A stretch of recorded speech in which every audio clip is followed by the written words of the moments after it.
Good morning, everyone. Swayman here, and welcome back to another episode of Hack My Labor, the Starbase tutorial series where we learn how ships work by cracking open our labor and getting our hands dirty. We spent a few episodes now improving the power capabilities of our ship to prepare for some future upgrades like mining lasers and ore collectors. Today, we're going to take a quick break to learn about hinges and how doors and hatches work. Of course, there will be a little bit of YOLO involved. Remember to like this video if you're enjoying this series and subscribe so you don't miss the next one. Alright. Hinges are pretty cool and versatile tools in Starbase, so we're going to be installing some doors in the back of our ship to give it a whole new feel inside. Let's take a look at our options. If you search the crafting tab for hinge, you'll see a few different choices. Hinges currently come in 2 different widths and various shapes. I hope we get some more size options in the future, but you can make these work for most of what you need for now. Hinges also sport 1 or 2 control plates where you can install buttons or other controls. Today we're going to use the Hinge A 48 by 144 centimeters for our back doors.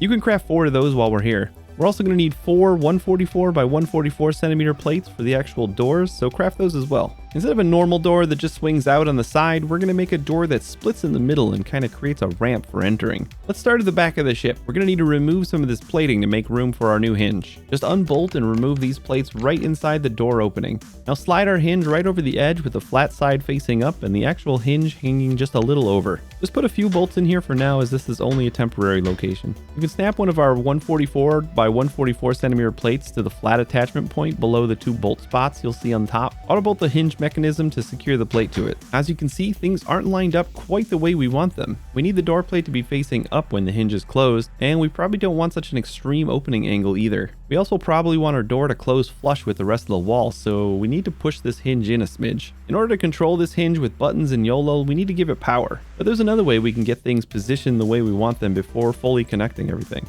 Back to the crafting menu, let's search for grab handle under devices. We should only need 1 of these since we're going to use it temporarily. Grab handles are kind of neat because they actually only work with hinges that are not powered. If we attach the grab handle anywhere on this plate, we can grab the handle with F and swing the door mostly closed. Now we can go back inside the ship, unbolt the hinge, and then move it back a single snap point. We want the actual hinge mechanism to line up with the wall so the plate will sit flush when it's closed. It should look something like this outside. You can bolt this down for good now. Let's finish the rest of the hinges. You'll basically repeat the same process for the top of the doorway. Remove the plating from the inside of the door, bolt the hinge into the doorway, and then attach the 144 by 144 plate. Place the grab handle onto the plate and you can manually close the door enough so we can move the hinge flush with the doorway. Go ahead and do the same thing to the other doorway and then we can start working on some cables so we don't need to manually pull these doors open and closed. I actually just discovered a tip while recording this segment so you don't need to use the grab handle if you don't want to. You can place a hinge in the world and then pull out your universal tool in data mode on the main hinge plate. These fields are what you would normally edit with a button or some YOLO. If we change the start angle to 180, you'll probably notice the hinge doesn't move, but if we place the hinge in our inventory and then place it back into the world, the hinge will rotate to the position we set. I wanted to show you how grab handles work with hinges anyways, but if you'd rather do the rest of the hinges with this trick, you can place them in the correct spots right away. Now we need power in order to properly work these hinges. The way we place the hinges, the connection points are on the side that's buried in the ground. Fortunately, the only thing in our way are hard points that are pretty easy to reconnect. Go up to the top corner of the ship and unbolt the hard point here. Auto unbolting is going to remove a few bolts from the ducts inside, so we'll just make sure that they're all secured again and then grab our cable tool. Attach to the hinge connection point and then go through the side of the hinge and connect to the existing cable in the wall here or to one of the ducts. I try to go straight to the side so when we put plates back down in these holes, we don't have any cables in the way. Now just replace the hard point and bolt it down. There will be 1 extra bolt on the T-duct inside you'll need to bolt down as well. Check your data connection on the hinge and the hard point and continue on to the next one. When we get to the bottom hard points, you'll need to also remove the radiators that we installed last episode, but everything should be mostly the same. Just remember to bolt the ducts back down after removing the hard points since this is the power we're going to be using. Now we can rename things. We can set all the hinges to use the same settings aside from the open door state. Open door state we're going to rename to door L for both of the left side doors or door R for both of the right side doors.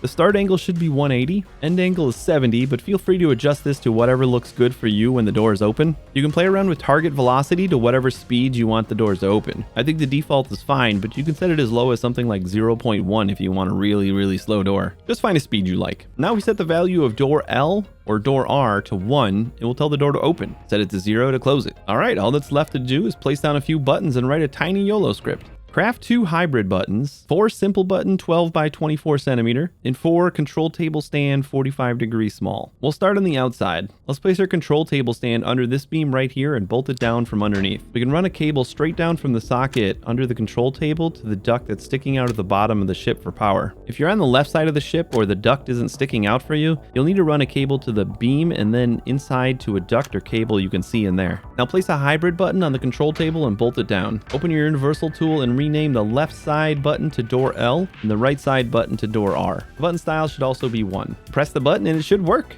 The doors open and close nicely.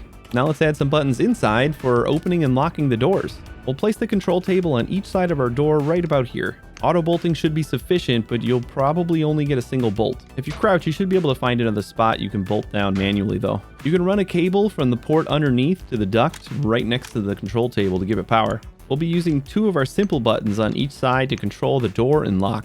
Place the buttons on the control table and bolt them down. For the first button, let's name our button state field to be door R for the right side door and door L for the left side door. Button style should already be 1. Button color can be whatever you want, but I picked 2 for green since this is the button that will open the door. The other button we'll name the button state field to be lock R on the right side door and lock L on the left side door. Button style stays as 1 and button color can again be whatever you want, but I used 1 for red. At this point, the green button should open the door, but the red button won't do anything yet. We still have a really quick YOLO script to write and then we're all done. Move one of your existing YOLO chips to the rack in the front of the ship and place a blank YOLO chip into the socket. This is another pretty simple script. The script will take the opposite of our lock button and multiply it by our door button and then set the hinges to that state.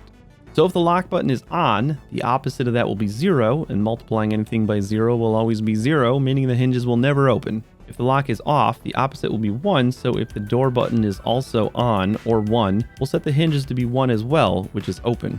Hopefully that makes sense. Please do leave me a comment if you have any questions. That's all I got for you today. If you want to clean up the floor and ceiling of your ship, you can use 96 by 144 and 12 by 144 pieces to fill in those holes. Thanks for watching. If you've been enjoying this series, a like is super appreciated and hitting that subscribe button helps me reach that sweet 1,000 sub goal. Any questions or suggestions, don't hesitate to leave me a comment. I stream every Monday, Tuesday, Thursday, and Friday on Twitch if you want to watch me figure out how to do things in this game live. There's a link below to follow me there. Thanks again for watching. I'll see you in the next one, but for now, please take it easy.